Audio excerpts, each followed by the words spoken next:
Hello friends, ಎಲ್ರಿಗೂ ನಮಸ್ಕಾರ. ನನ್ನ ಚಾನಲ್ಗೆ ಫಸ್ಟ್ ಟೈಮ್ ನೋಡ್ತಾ ಇದ್ದರೆ ಪ್ಲೀಸ್ ಲೈಕ್, ಶೇರ್ ಮತ್ತು ಸಬ್ಸ್ಕ್ರೈಬ್ ಮಾಡಿ.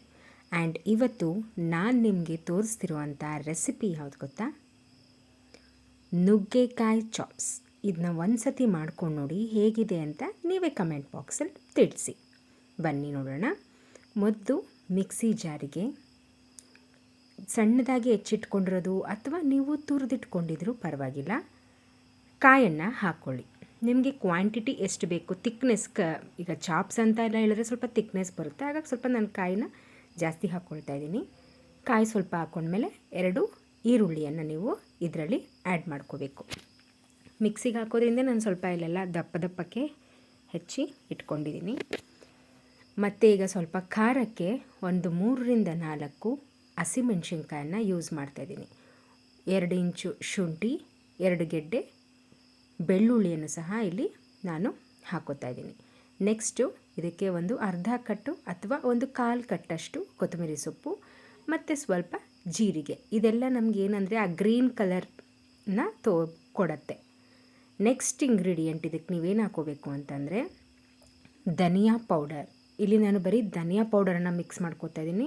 ನೀವು ಖಾರದ ಪುಡಿ ಎಷ್ಟು ಹಾಕೋತೀರಾ ಅದರ ಪ್ರಮಾಣದಲ್ಲಿ ಇಲ್ಲಿ ಧನಿಯಾ ಪೌಡರ್ನ ನೀವು ಆ್ಯಡ್ ಮಾಡಿಕೊಂಡು ಈ ಮಿಕ್ಸಿ ಜಾರಿಗೆ ನೀರು ಹಾಕ್ಕೊಂಡು ಇದನ್ನು ರುಬ್ಬಿಟ್ಕೋಬೇಕು. ನೆಕ್ಸ್ಟು ಈಗ ಬಾಣಲಿ ಅಥವಾ ಯಾವ ಪಾತ್ರೆಯಲ್ಲಿ ನೀವು ಕುಕ್ ಮಾಡ್ತೀರಾ ಆ ಪಾತ್ರೆಗೆ ಎಣ್ಣೆನ ಹಾಕ್ಕೊಳ್ಳಿ. ಎಣ್ಣೆ ಹಾಕ್ಕೊಂಡ್ಮೇಲೆ ಎಣ್ಣೆ ಚೆನ್ನಾಗಿ ಕಾಯಬೇಕು. ಇದಕ್ಕೆ ನೀವು ಮಸಾಲೆ ಐಟಮ್ಮು, ಪಲಾವ್ ಎಲೆ ಅಥವಾ ನಕ್ಷತ್ರದ ಹೂವು, ಏಲಕ್ಕಿ ಎಲ್ಲ 1-2 ಹಾಕ್ಕೊಂಡ್ರೆ ಒಂಥರ ಫ್ಲೇವರ್ ಘಮ ಅಂತ ಚೆನ್ನಾಗಿರುತ್ತೆ. ಸೊ ಇದನ್ನ ಹಾಕಿ ಸ್ವಲ್ಪ ಫ್ರೈ ಮಾಡಿ, ಅಂದರೆ ಹಾಕಿದ ತಕ್ಷಣ ಕಪ್ಪಗಾಗ್ಬಿಡುತ್ತೆ. ಅದಕ್ಕೆ ಫ್ರೈ 1-2 ಸೆಕೆಂಡ್ ಆದ ತಕ್ಷಣವೇ ಈಗ ನೀವು ಮಿಕ್ಸಿ ಜಾರಲ್ಲಿ ಏನು ರುಬ್ಬಿಟ್ಕೊಂಡಿದ್ರಲ್ಲ ಮಸಾಲೆ, ಆ ಮಸಾಲೆಯನ್ನು ಇವಾಗ ಆ್ಯಡ್ ಮಾಡಬೇಕು.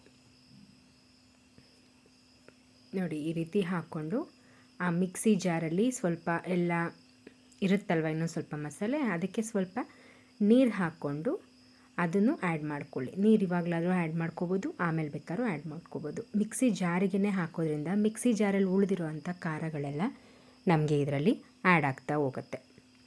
ನೆಕ್ಸ್ಟ್ ಈಗ ಇದನ್ನ ಚೆನ್ನಾಗಿ ಮಿಕ್ಸ್ ಮಾಡಬೇಕು. ಸ್ವಲ್ಪ ಹಸಿ ಫ್ಲೇವರ್ ಸ್ಮೆಲ್ ಹೋಗೋ ತನಕನೂ ಚೆನ್ನಾಗಿ ಮಿಕ್ಸ್ ಮಾಡ್ಕೊಳ್ಳಿ. ನೆಕ್ಸ್ಟ್ ಮಿಕ್ಸ್ ಮಾಡ್ಕೊಂಡ್ಮೇಲೆ ಈಗ ನೀವು ರುಚಿಗೆ ತಕ್ಕಷ್ಟು ಉಪ್ಪನ್ನು ನೀವು ಇದಕ್ಕೆ ಆ್ಯಡ್ ಮಾಡ್ಕೋಬೇಕು. ಈ ರೀತಿ ಉಪ್ಪನ್ನು ಹಾಕಿದ್ಮೇಲೆ ಚೆನ್ನಾಗಿ ಮಿಕ್ಸ್ ಮಾಡ್ಕೊಳ್ಳಿ. ಈಗ ಇದಕ್ಕೆ ನೆಕ್ಸ್ಟ್ ಇಂಗ್ರೀಡಿಯೆಂಟ್ ಖಾರದ ಪುಡಿ, ಸ್ವಲ್ಪ ಗರಂ ಮಸಾಲೆ, ಅರಿಶಿಣ. ಖಾರದ ಪುಡಿ ರುಚಿಗೆ ಎಷ್ಟು ಖಾರ ಬೇಕು ನಿಮಗೆ ಅದ್ರ ಮೇಲೆ ಕ್ವಾಂಟಿಟಿ ಮೇಲೆ ಹಾಕ್ಕೊಳ್ಳಿ. ಖಾರದ ಪುಡಿ ಹಾಕಿದ್ಮೇಲೆ ಸ್ವಲ್ಪ ಕಲರ್ ಸ್ವಲ್ಪ ಚೇಂಜ್ ಆಗುತ್ತೆ, ಗ್ರೀನ್ ಕಲರೇ ಇರಲ್ಲ, ಚೂರು ಕಲರ್ ಚೇಂಜ್ ಆಗುತ್ತೆ. ಬಟ್ ಹಂಗಂತ ತುಂಬ ಗ್ರೀನಾಗೇ ಇರುತ್ತೆ. ಗ್ರೀನ್ ಆಗಿದ್ದರೆ ಸ್ವಲ್ಪ ಚೆನ್ನಾಗಿರುತ್ತೆ ಅಂತ ನಾನು ಸ್ವಲ್ಪ ಕೊತ್ತಂಬರಿ ಸೊಪ್ಪು ಜಾಸ್ತಿ ಹಾಕ್ತೀನಿ. ನೆಕ್ಸ್ಟ್ ಈಗ ಆಲ್ರೆಡಿ ನಾನು ನುಗ್ಗೆಕಾಯಿನ ಬಿಡಿಸ್ಕೊಂಡು ತೊಳೆದು ಎಲ್ಲ ನೀಟ್ ಮಾಡಿ ಇಟ್ಕೊಂಡಿದ್ದೀನಿ.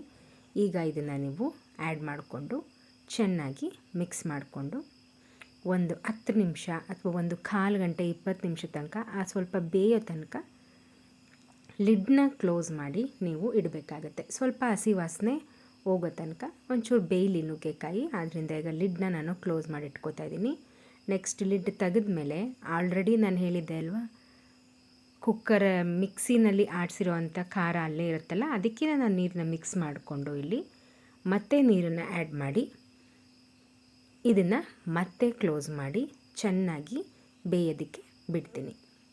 ಈ ರೀತಿ ಲಿಡ್ ಕ್ಲೋಸ್ ಮಾಡಿ ಬೇಯಿಸೋದ್ರಿಂದ ತರಕಾರಿನೂ ಬೇಗ ಬೇಯುತ್ತೆ. ಓಕೆ ಫ್ರೆಂಡ್ಸ್, ಬಾಯ್.